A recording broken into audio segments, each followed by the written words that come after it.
Hello बच्चों, कैसे हो आप सब। मैं उम्मीद करता हूं कि आप सभी लोग बहुत ही अच्छे होंगे। प्यारे बच्चों, इस वीडियो में हम लोग उन समीकरणों के बारे में बात करेंगे जो रैखिक नहीं हैं। अगर आपको उन समीकरणों को हल करना है तो आप पहले उन्हें रैखिक समीकरणों के रूप में लिखेंगे, फिर उसके बाद उन्हें हल करेंगे। आपकी जो प्रश्नावली 3.6 है उसमें ऐसे ही प्रश्न, ऐसे ही समीकरण आपको मिलेंगे जो रैखिक नहीं होंगे। तो पहले आप उन्हें रैखिक समीकरणों के रूप में लिखेंगे, उसके बाद उन्हें हल करेंगे। तो चलिए बिना देर की आज की क्लास शुरू करते हैं। लेकिन उससे पहले मैं आपसे कहना चाहता हूं, अगर आपने अभी तक चैनल सब्सक्राइब नहीं किया है तो चैनल को सब्सक्राइब कर लीजिए, घंटे वाली बटन को दबा दीजिए और ऑल पर क्लिक कर दीजिए। तो चलिए शुरू करते हैं।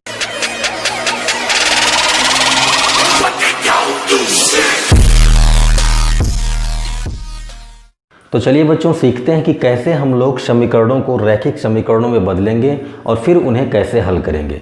जैसे यहाँ पर मैंने दो समीकरण पहले से लिख रखे हैं। अब अगर मैं आपसे पूछूं कि ये दोनों समीकरण रैखिक समीकरण हैं तो आपका आंसर होगा कि ये दोनों समीकरण रैखिक समीकरण नहीं हैं। क्यों? क्योंकि अगर कोई भी समीकरण रैखिक समीकरण है तो वो इस रूप में होना चाहिए, ax + by + c = 0 के रूप में होना चाहिए। ठीक। और जो उसमें चर राशियां हैं उनकी घात क्या होनी चाहिए? 1 होनी चाहिए, तभी हम उन्हें रैखिक समीकरण बोलेंगे। लेकिन यहाँ पर देखो, यहाँ पर 2/x लिखा है, 3/y लिखा है। अगर मैं x को ऊपर ले जाऊँ तो ये हो जाएगा x की घात -1 और प्लस 3y की घात -1। यहाँ पर जो चर राशियाँ हैं उनकी घात क्या आ गई? -1 आ गई। भाई अगर कहीं पर भी 1/x लिखा है ना तो इसकी घात कितनी है? 1 है। जब इस x को ऊपर ले जाओगे तो ये इस तरह से हो जाएगा। ठीक है। तो अगर मैं इस x को ऊपर ले जाऊंगा तो घात कितनी हो जाएगी? -1। y को ऊपर ले जाऊंगा घात कितनी हो जाएगी? -1। और हमने क्या कहा? हमने कहा कि कोई भी अगर रैखिक समीकरण है तो उनमें चर राशियों की घात क्या होनी चाहिए? 1 होनी चाहिए। तो ये दोनों रैखिक समीकरण नहीं है। ठीक है। मतलब सीधा सीधा समझ लो कि अभी तक जितना भी हम लोगों ने पढ़ा, प्रश्नावली 3.5 तक हमने जितने भी समीकरण हल किए वो सभी के सभी रैखिक समीकरण थे। और हमें किस रूप में मिलते थे? इस रूप में मिलते थे। भाई हमें ऐसा मिल जाता था 2x + 4y = 20, 8x - 10y = 14, ऐसा कुछ समीकरण मिलता था। यहाँ पर x y क्या होते थे? ऊपर लिखे होते थे और घात इनकी 1 होती थी। लेकिन यहाँ पर देखो x और y क्या है? नीचे हैं, हर के रूप में है, बटे में लिखे गए हैं। तो ऐसे सिचुएशन में ये समीकरण रैखिक समीकरण नहीं होते हैं। तो हम क्या करेंगे? पहले इन्हें रैखिक समीकरण के रूप में लिखेंगे, फिर उसके बाद इन्हें हल करेंगे। और हल करना आप अच्छी तरीके से जानते हैं। भाई प्रश्नावली 3.5 तक आपने किया क्या है? रैखिक समीकरणों को ही तो हल किया है। चाहे आप प्रतिस्थापन विधि लगाइए, चाहे विलोपन विधि लगाइए, चाहे वज्रगुणन विधि लगाइए। तो पहला काम हमारा ये होगा कि हम इन्हें रैखिक समीकरणों के रूप में लिखें। ठीक है। चलिए बच्चों, सीखते हैं कि कैसे हम लोग किसी भी समीकरण को रैखिक समीकरण में बदलेंगे। एक बार अगर आपने ध्यान से समझ लिया, ध्यान से वीडियो देख लिया, तो आपको कोई भी समीकरण दे दे, आप आराम से उसे रैखिक समीकरण में बदल देंगे। ठीक है। तो देखिए कैसे करेंगे। सबसे पहला काम, इस वाले समीकरण को मैं थोड़ा ढंग से लिखना चाहता हूँ। ढंग से लिखने का मतलब यह है कि मैं इसे ऐसा लिखूंगा, 2 × 1/x। 2 का आप गुणा करोगे तो आपको वापस 2/x मिल जाएगा। ठीक है। ऐसा क्यों लिख रहा हूँ आपको सब समझ में आ जाएगा। 3/y को मैं लिख रहा हूँ 3 × 1/y बराबर हो गया 13। इसको समीकरण 1 मान लेंगे। और इस वाले समीकरण को मैं लिखना चाहता हूँ 5 × 1/x - 4 × 1/y = -2। ये हो गया आपका समीकरण नंबर 2। ठीक है। अब कुछ नहीं करना है, यहाँ भी 1/x, यहाँ भी 1/x, यहाँ भी 1/y, यहाँ भी 1/y। तो हम कह देंगे मान लिया कि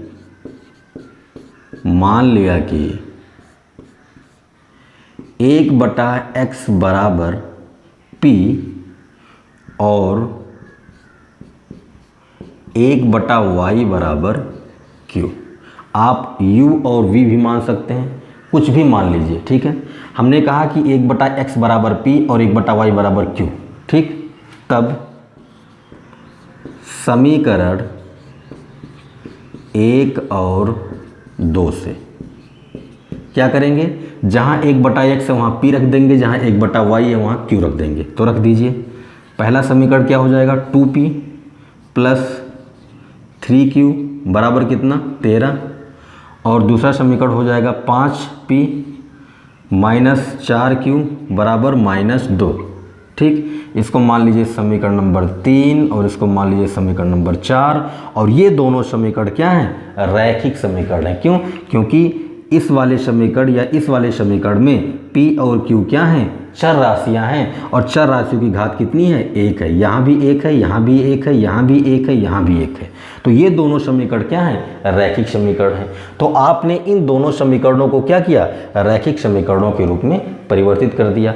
अब इन्हें हम लोग हल कर लेंगे, p और q का मान निकाल लेंगे, लाकर यहाँ पर रख देंगे तो हमें x और y का मान मिल जाएगा। ठीक है, तो इस प्रकार से हम लोग किसी भी समीकरण को रैखिक समीकरण में बदलते हैं। ठीक है, अब यहाँ से हल करना बहुत ही आसान है। हम लोगों ने अभी तक बहुत सारे रैखिक समीकरणों को हल किया है, चाहे आप प्रतिस्थापन लगा दो, चाहे विलोपन लगा दो, चाहे बज्य गुणन लगा दो, कोई भी विधि लगा दो, p और q का मान निकल आएगा। ठीक है, तो हल कर लेते हैं। देखो, मैं प्रतिस्थापन लगा देता हूँ, बोलूँगा समीकरण 3 से। ठीक है, समीकरण 3 से तो 2p बराबर इस 3q को उधर ले जाऊंगा तो 13 पहले से है, 3q उधर गया तो माइनस हो गया, यहाँ से p की वैल्यू मिल जाएगी 13 माइनस 3q बटे कितना 2। ठीक, इसको आप मान लीजिए समीकरण नंबर 5। ठीक है, अब p के मान को समीकरण 4 में रख दीजिए, q का मान मिल जाएगा, तो रख देते हैं। बोलेंगे p के मान को समीकरण 4 में रखने पर। ठीक है, रख दो। समीकरण 4 क्या है? 5, p की वैल्यू कितनी है? 13 माइनस 3q डिवाइडेड बाई 2। ठीक, माइनस 4q इक्वल टू -2। ठीक है, 5 का अंदर गुणा हो जाएगा तो ये हो गया 65, ये हो गया 15q बटे 2, और ये -4q, कुछ नहीं नीचे तो 1 लिख सकते हैं आप, -2। 2 और 1 का एलसीएम निकालोगे 2 आएगा, तिरछा गुणा हो गया तो 65 माइनस 15q माइनस 4 का 2 में गुणा होगा तो ये हो गया 8q बराबर -2। ठीक, इस 2 का उधर गुणा हो जाएगा तो ये हो गया 65, ये 15 है और ये 8 है, तो 15 और 8 कितना हो गया? 23 हो गया, तो -23q, और ये उधर गया तो -4 हो गया। ठीक, 65 को उधर भेज दोगे तो हो जाएगा -23q इक्वल टू -4 माइनस 65। और देखो, ये भी माइनस, ये भी माइनस, तो 65 में 4 जुड़ जाएगा, 65 और 4 कितना हो गया? 69, -69 हो गया, माइनस से माइनस कैंसिल हो गया, 23 से काटोगे 23 तियाँ 69, तो q की वैल्यू कितनी आएगी? 3 आएगी। q की वैल्यू हमें मिल गई है 3। अब q की वैल्यू को आप चाहे समीकरण 3 में रखो, चाहे 4 में रखो, चाहे 5 में रखो। ठीक है, तो बोलते हैं समीकरण 5 से। समीकरण 5 से, ठीक है, समीकरण 5 क्या है? p equal to 13 minus 3, q की वैल्यू कितनी आई है? 3 आई है, डिवाइडेड बाई 2, ये हो गया 3 तियाँ 9, तो यहाँ से मिल गया p बराबर 13 माइनस 9 बटे 2। 13 में से 9 निकल गया, 4 बचेगा, 4 बटे 2 मतलब कितना? 2, तो यहाँ से आपको p का मान मिल गया कितना? 2। ठीक, तो हम लोगों ने इन दोनों समीकरणों को हल किया और हमें p बराबर 2 और q बराबर 3 मिल गया। लेकिन हमें p और q का मान नहीं निकालना है, हमें x और y का मान निकालना है। तो अब हम क्या करेंगे? p बराबर 2 यहाँ पर, q बराबर 3 यहाँ पर रख देंगे तो हमें x और y का मान मिल जाएगा। ठीक है, तो रख देते हैं। बोलेंगे, यहाँ पर लिखता हूँ, अतः 1/x इक्वल टू कितना? 2। p बराबर कितना है? 2, तो यहाँ पर रख देंगे, तो यहाँ से मिल जाएगा x बराबर कितना? 1/2। x का मान मिल गया 1/2, और 1/y बराबर कितना? q का मान कितना है? 3, तो यहाँ पर रख दो, तो आपको मिल जाएगा y बराबर 1/3। ठीक है, तो इस तरह से हमें x और y का मान 1/2 और 1/3 मिल गया। ठीक है, तो कोई भी समीकरण दिया हो आप पहले उसे इस तरह से रैखिक समीकरणों में बदलेंगे, फिर उसके बाद तो आप हल करना जानते ही हैं, आप आराम से उन्हें हल कर सकते हैं। ठीक है, एक और एग्जाम्पल देखते हैं, आपको अच्छे समझ में आ जाएगा। अब जैसे इन दोनों समीकरणों की बात करें तो ये दोनों समीकरण रैखिक समीकरण नहीं है, तो पहले हम इन्हें क्या करेंगे, रैखिक समीकरणों के रूप में लिखेंगे, फिर उसके बाद हल करके x और y का मान निकालेंगे। ठीक है, तो देखिए कैसे करेंगे। सबसे पहला काम, ये 30/x माइनस वाई है, तो मैं इसे ऐसा लिख सकता हूँ 30 गुणे 1/x माइनस वाई। ठीक, और ये 44/x प्लस वाई है, तो इसे मैं लिख सकता हूँ 44 गुणे 1/x प्लस वाई। ठीक, इसको मान लेंगे समीकरण नंबर 1, और इस वाले को हम लिख सकते हैं 40 गुणे 1/x माइनस वाई। ठीक, और इसको लिख सकते हैं 55 गुणे 1/x प्लस वाई। ये हो गया आपका समीकरण नंबर 2। ठीक, यहाँ भी 1/x माइनस वाई है, यहाँ भी 1/x प्लस वाई है, यहाँ भी 1/x माइनस वाई है, यहाँ भी 1/x प्लस वाई है। तो बहुत ही आराम से हम इस पूरे को p मान सकते हैं, इस पूरे को q मान सकते हैं। तो मान लीजिए, बोलेंगे मान लिया कि 1/x माइनस वाई बराबर p और 1/x प्लस वाई बराबर q। ठीक, तब समीकरण 1 और 2 से, समीकरण 1 और 2 से, समीकरण 1 में 1/x माइनस वाई की जगह पर p और 1/x प्लस वाई की जगह पर q, और समीकरण 2 में भी 1/x माइनस वाई की जगह पर p और 1/x प्लस वाई की जगह पर q रख देंगे। तो रख दीजिए, ये हो जाएगा 30p धन 44q बराबर 10, और ये हो जाएगा 40p प्लस 55q बराबर 13। ठीक, अब हमें इन दोनों समीकरणों को हल कर लेना है। p और q का मान मिल जाएगा, इसको लाकर यहाँ पर रख देंगे, हमें x और y का मान मिल जाएगा। तो अब हमें इन दोनों समीकरणों को हल करना है, तो चाहे प्रतिस्थापन से करें, चाहे विलोपन से करें, या फिर बज्रगुणन से करें। तो चलो प्रतिस्थापन से करते हैं। इसको मान लेते हैं समीकरण 3 और इसको मान लेते हैं समीकरण 4। ठीक है, आप किसी भी विधि से हल कर सकते हैं। बोलेंगे समीकरण 3 से, समीकरण 3 से मैं p का मान निकाल रहा हूँ, तो 30p को इधर रोकूंगा, इसको उधर भेज दूंगा, तो ये हो जाएगा 10 माइनस 44q। यहाँ से हमें p का मान मिल जाएगा 10 माइनस 44q बटे कितना 30। ठीक, इसको मान लीजिए समीकरण 5। अब इस p के मान को समीकरण 4 में रख दीजिए। तो यहाँ पर आप लिखेंगे p के मान को समीकरण 4 में रखने पर, मैं सिर्फ लिख दे रहा हूँ समीकरण 4 से। ठीक है,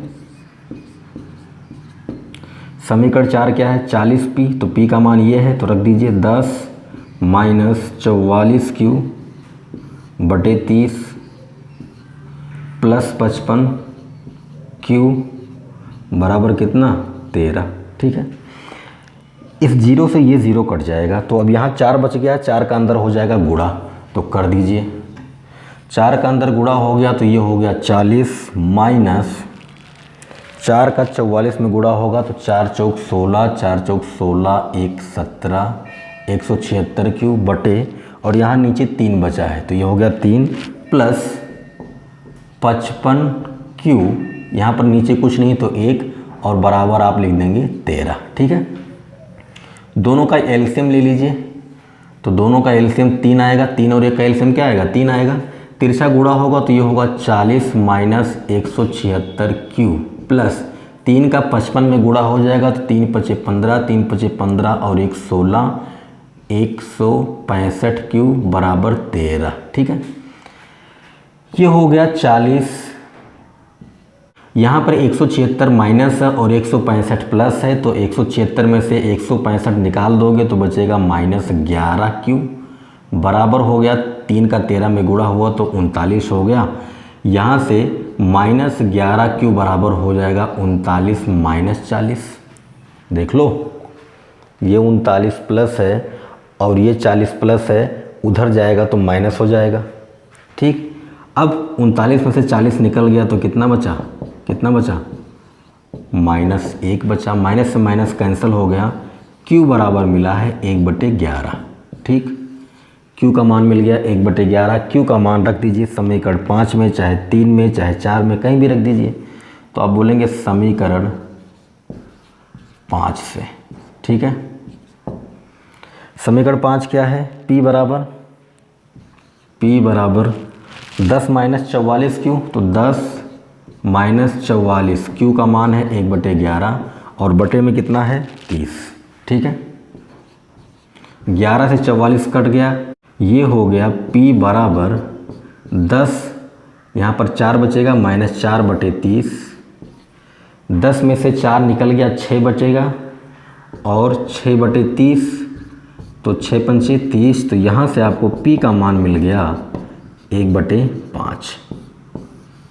ठीक, तो P का मान 1/5 मिल गया है और Q का मान 1/11 मिला है। अब इस P और Q के मान को यहाँ पर रख देंगे, तो बोलेंगे अतः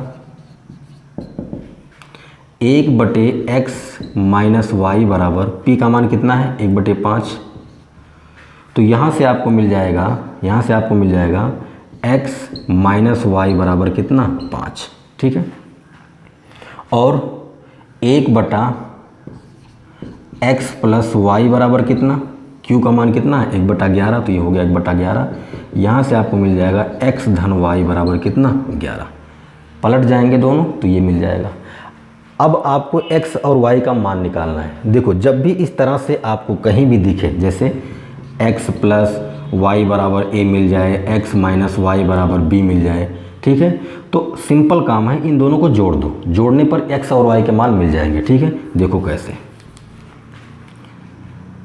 इसको आप मान लीजिए समीकरण 6 और इसको मान लीजिए आप समीकरण 7। ठीक है, आप बोलेंगे समीकरण 6 और 7 को जोड़ने पर, ठीक है, जोड़ दो। ये हो गया आपका x - y बराबर 5 और ये हो गया x + y बराबर कितना 11। ठीक है, जोड़ोगे तो ये -y, ये +y, ये कैंसिल हो गया और ये x कितना हो गया 2x, यही तो, और बराबर 11 5 16, 2 से 16 कट जाएगा, 8 बचेगा। यहाँ लिख दे रहा हूँ x बराबर कितना आ जाएगा 8 आ जाएगा। ठीक, x का मान मिल गया है। अब y का मान निकालना है, तो x के मान को चाहे समीकरण 6 में रख दो, चाहे समीकरण 7 में रख दो। ठीक है, तो चलो समीकरण 6 में रख देते हैं। बोलेंगे समीकरण 6 से x बराबर 8 रख दीजिए, तो ये हो गया 8 - y बराबर 5, ये हो गया -y बराबर 5 - 8, -y बराबर -3, माइनस से माइनस कैंसिल, तो y बराबर आपको मिल गया कितना 3। ठीक, तो x बराबर मिला है 8 और y बराबर मिला है 3। ठीक है, आप चाहें तो अपने उत्तर की जांच कर सकते हैं। x और y के मान को समीकरण 1 और 2 में रख दीजिए, बायां पक्ष बराबर दायां पक्ष आना चाहिए। ठीक है, तो प्यारे बच्चों, इस तरह के समीकरण, इस तरह के प्रश्न आपको अगली प्रश्नावली यानी प्रश्नावली 3.6 में मिलेंगे। कुछ नहीं करना है, बस इन समीकरणों को पहले हम लोग इस तरह से रैखिक समीकरणों में बदलेंगे, उसके बाद तो हम हल करना जानते ही हैं। ठीक है, यहाँ से P और Q का मान निकाल लिया है, फिर फाइनली हम लोग x और y का मान निकालेंगे। ठीक है, तो कुल मिला के हमें x और y का मान ही निकालना है, लेकिन उससे पहले हम लोग क्या करेंगे, रैखिक समीकरणों में बदलेंगे, फिर उन्हें हल करेंगे। तो प्यारे बच्चों, वीडियो कैसा लगा कमेंट करके ज़रूर बताएं, क्योंकि आपके कमेंट से हमें मोटिवेशन मिलती है और वीडियो बनाने की। वीडियो को लाइक कर दीजिए, जितना हो सके उतना शेयर कीजिए, और अगर अभी तक आपने चैनल सब्सक्राइब नहीं किया तो प्लीज़ चैनल को सब्सक्राइब कीजिए, घंटी वाली बटन को दबा दीजिए और ऑल पर क्लिक कर दीजिए। यदि आप ये वीडियो फेसबुक पर देख रहे हैं तो द स्टडी जोन पेज को फॉलो कीजिए और वीडियो को लाइक कीजिए। मिलते हैं नेक्स्ट वीडियो में, तब तक अपना ख्याल रखें। धन्यवाद।